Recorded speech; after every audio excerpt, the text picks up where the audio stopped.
I'll start with a story, with telling you the different types of stories that can be used for P4C.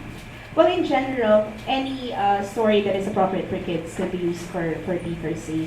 Storybooks or fully drawn or fully written stories can be used for P4C. But in some P4C applications, they use vignettes, or what I call vignettes, a scene that is not yet fully fleshed out. So I'll show you one. I'll just read to you the piece, okay, in the interest of time.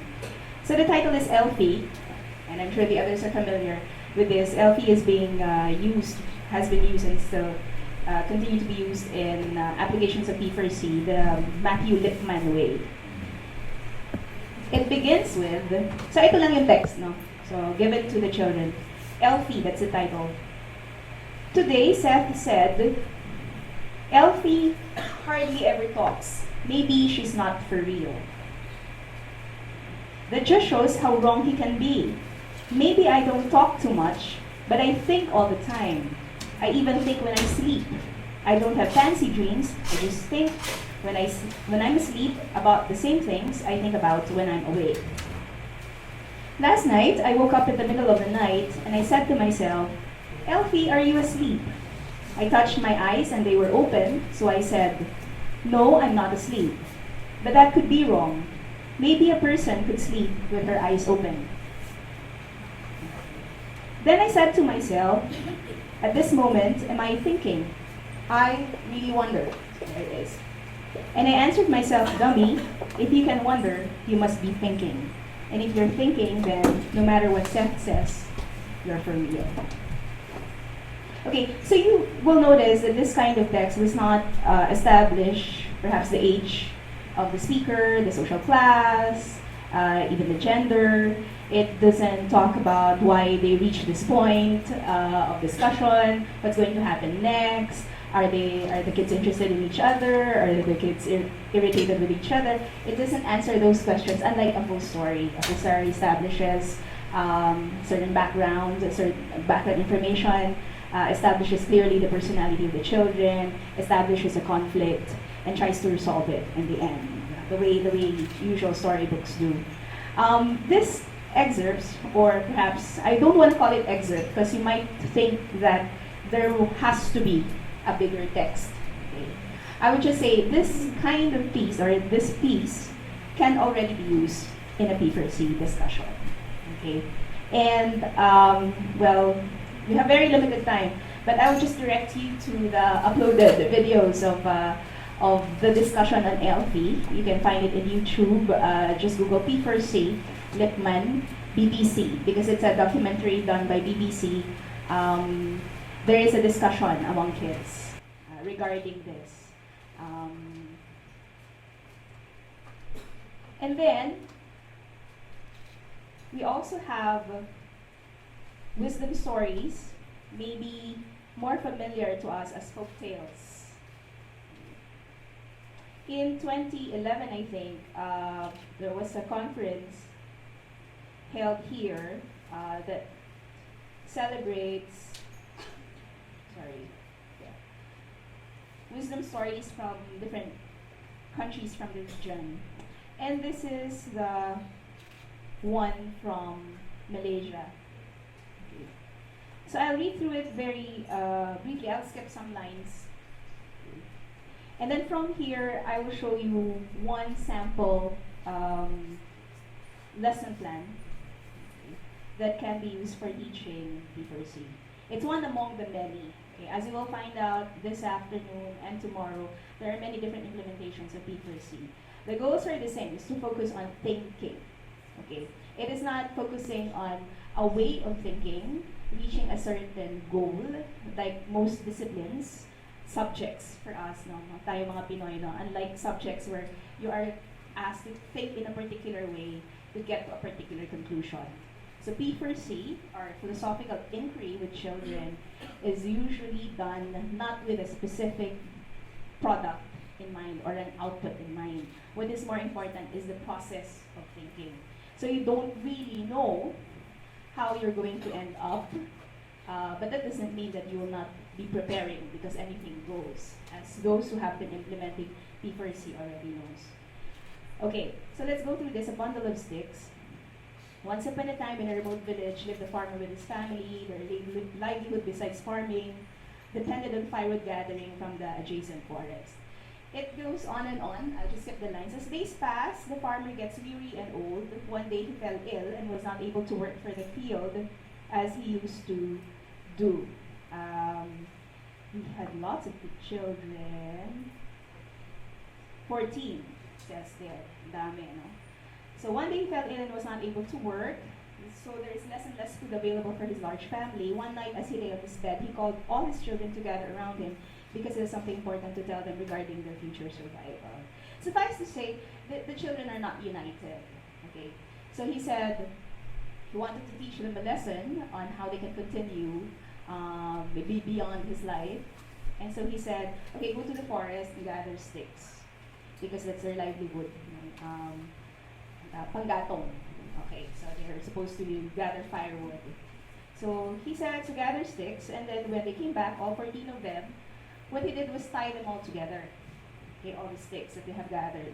And then he told the boys, his sons, okay, try to break them. Try to break that bundle. And so no one could break it because they're all tied together. And then he says, okay, so open them apart, okay, untie those sticks, and then get those single sticks and then try to break them. So can anyone guess what happens? Okay, the sticks were broken, of course. And so he says, okay, so then the farmer smiled at them and told them to cut the strings from the bundle. He then asked the children to break the sticks individually. Very quickly, the children grabbed each stick and started breaking into 2 and 4 and 6 in no time at all. The children finished breaking the sticks in there. He looked at his children full of love and told them that there is something to be learned from this bundle of sticks. The children were puzzled by their father's words, explained that each stick represents one of them. If someone wants to harm them, it's very easy for others to do it as compared to when all of them were united as a whole like a bundle of sticks. Okay. He stressed that they can be defeated in an encounter with the rivals when they stand individually. He then urged his children to be united and help each other in every possible way in working on the farm from that moment onwards. Okay, so you will see that this follows a certain folklorish theme. In fact, when I read it during that conference, as I was saying, our international delegates, I felt that I have heard this already when I was a kid. Okay, I felt that it came from the Philippines. And then when I told another delegate about the Pagong at Matching of Jose Rizal, the monkey and the turtle, another delegate said, I have heard of that. So welcome to Asia. We share our stories. Okay, so if you use this for your class, what could be a possible way of teaching? So this is the teaching guide that I presented. So I follow this kind of plan for teaching P4C, levels 4 to 6. So not very, very young kids, grade 4 to grade 6. Divided into 3, there's a content learning outcome, a focus increase skill, and a focus social skill. This is assuming that there is a separate subject for P4C. So using bundle of sticks, I have listed down the content learning outcome, enable the students to gain a deeper understanding of at least one issue raised by the story. As you can see, unity and difference, achievement of communal goals, and then there's a focus increase skill, and then a social skill. Okay, so let's start with the content learning outcome. You would like the students or your pupils to understand this unity and difference, and achievement of communal goals. Okay. So the use of, or the proper use of so that, and in order to. I don't really want to use the proper, but the distinction between so that and in order to. There is a premise, of course, when I did this guide, that the students already know the cause and effect, okay, which is different from the so that and in order to. And then the social skill is setting aside individual preferences. Okay. So I divided the activity or the whole session into four: a motivational activity, an exercise in reasoning, integration with the story, and a synthesis and a deepening. So roughly 30 to 40 minutes perhaps, or staggered among different days of the week. Okay, so as can be expected, the reading of the story would be first. Reenactment of the story can be done second. Okay. This is always an exciting thing for Filipinos who like to act. So you can use popsicle sticks or bars of modeling clay, so you can break them apart easily or easier than the actual sticks. And then the posing of questions. Between of course the first part and then the second part, it would be good to give guidelines to remind the students how the discussion will proceed. So certain guidelines would be, let's listen to one another, one person at a time, or raise your hand if it's a bigger group. So we always have to remind our students to respect the kind of discussion. So some of the questions are written out there. Your thoughts while listening, your thoughts while reenacting the story. What are the problems? Do you agree with the father's solution? Why or why not? Okay. So it's always most helpful to cluster the class into groups so that the shy ones can be encouraged to talk, and then there is deeper discussion. Because if you just discuss in a group like this, then only the more active ones, the more confident ones would talk. Okay, and the shy ones would even get shyer or more shy. And then you can use a table, okay, a manila paper, okay, and then place a chart, something similar to this, I, and then describe the action in order to, or so that, and then a goal. So this activity presupposes that the students already understand the use of because. I only just emphasize that. So ask them to fill out this. And then after doing that list in groups, you can do your sharing. And then you can try to lead the students to differentiate actions as a result effect of a past event or decision versus actions that are directed towards the future. So for example, I study well because my mom tells me to do so, okay, versus I study well because I will become a successful architect, or in order that. Okay. So just make that distinction. But not imposing on them. So I'll allow them to realize that there is that the two uses of the so that or the because. And then we integrated with a story. Okay. These are the possible questions that you can pose. What is the goal of the father, which he demonstrated using a bundle of sticks? Anong gustong mangyari ng tatay? I shift to the vernacular, okay, if that's okay with you. Anong gustong mangyari ng tatay sa pagtatali niya ng mga patpat? Okay. Bakit niya ginawa yon? Okay. How did this become the goal of the children as well? Okay. So ano yung kahulugan? What is the meaning? Okay.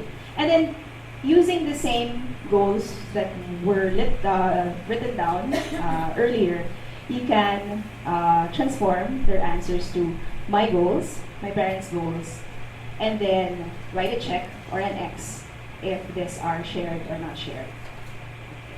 So again, this is for grades 4 and 6. By the time they already have ambitions. So the exercise aims not only to exercise their thinking skills, but also to encourage them to learn more about themselves, or to think through their interests, especially for grade 5 or grade 6. They're old enough to decide what kinds of careers they would like to pursue. Okay, and we can end up with a synthesis or a deepening, a mixed up clay exercise. So I've done this before in an exercise in a children's museum. Clay of different colors are twisted and intertwined. The colors are still distinct but can no longer be detached, separated from the other colors. Okay. So if you use the clay, for those who still use clay, you can still see the colors, but since they're clay, they have stuck to each other, so you cannot separate. Okay. And then part B, this can be a homework, or it can be discussed the next day or the next week. The journal writing. I will set aside my personal goals when, if, okay. Or design a coat of arms for the class. What are our goals as a class? Or a group exercise with scenarios that the students will react to. So what are these examples? Okay, so an example, I would like to practice football this weekend or basketball so I can make it to the team, but my parents would like me to join them when they visit grandma at the hospital. Okay.